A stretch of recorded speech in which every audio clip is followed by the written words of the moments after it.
بہاولپور میں فلاحی تنظیم کے زیر اہتمام پنجاب سٹی پریس کلب میں سیلاب کے دوران نمایاں خدمات انجام دینے والے صحافیوں کے اعزاز میں خصوصی تقریب کا انعقاد کیا گیا۔ تقریب میں جنرل سیکرٹری مرکزی مسلم لیگ حافظ امیر حمزہ رافع نے بطور مہمان خصوصی شرکت کی۔ سیلاب کے دنوں میں عوامی خدمت کے جذبے کے تحت کام کرنے والے صحافیوں کو خراج تحسین پیش کیا گیا اور شیلڈ تقسیم کی گئی۔ حافظ امیر حمزہ نے کہا کہ صحافی برادری نے مشکل وقت میں قوم کا سر فخر سے بلند کیا اور عوام تک درست معلومات پہنچا کر قومی خدمت کی ایک نئی مثال قائم کی۔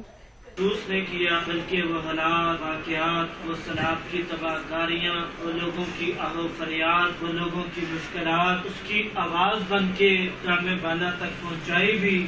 اور میں سمجھتا ہوں کہ انتظامیہ نے جتنا کیا، مختلف NGOs نے، جماعتوں نے اپنے حصے کا جتنا کردار ادا کیا، یہ بہاول نگر کی زندہ دل صحافی برادری بھی اس کی عکاسی کر رہا ہے۔